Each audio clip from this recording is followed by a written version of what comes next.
எனக்கு டே 60 கம்ப்ளீட்டட். நீங்கள் 3 task send பண்ண எல்லாமே கம்ப்ளீட் பண்ணிட்டேன். ஃபர்ஸ்ட் வந்து பார்த்தீங்கன்னா செல்ஃப் டெவலப்மெண்ட். ஸோ அதில் அரௌண்ட் ஒரு சில லெசன்ஸ் படிச்சிருந்தேன். அண்ட் செகண்ட் வந்து சிஎம்ஐ. ஸோ அதில் கொஞ்சம் எம்சிக்யூஸ் பண்ணியிருந்தேன். அண்ட் தேர்ட் வந்து பார்த்தீங்கன்னா கோர்ஸ்.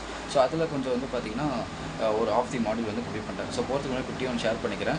எல்லாருக்கும் தாமஸ் அல்வா எடிசன் தெரியும்னு நினைக்கிறேன். ஸோ அவர் வந்து பார்த்தீங்கன்னா ஒரு டைமில் வந்து என்ன ஆயிடுச்சு அப்படின்னா ஒரு பில்டிங் ரிசர்ச்சோட பில்டிங் வந்து மொத்தமாக ஃபயரில் வந்து டிஸ்ட்ராய் ஆகிடுச்சு. அவருக்கு வந்து பார்த்தீங்கன்னா கொஞ்சம் ஃபீலிங்ஸ் இருந்தாலுமே அவர் என்ன தெரியுமா சிரிச்சுக்கிட்டே வந்து அவர் பையனை கூப்பிட்டு எப்போ அவங்க அம்மாவும் என் ஃப்ரெண்ட்ஸ்லாம் கூப்பிட்டுவார் இந்த மாதிரி ஃபயரை வாழ்க்கையிலே பார்க்க முடியாதுன்னு சொல்லி கிண்டலாக சொன்னார். ஸோ அதை வந்து ஃபன்னாக எடுத்துக்கிட்டார்.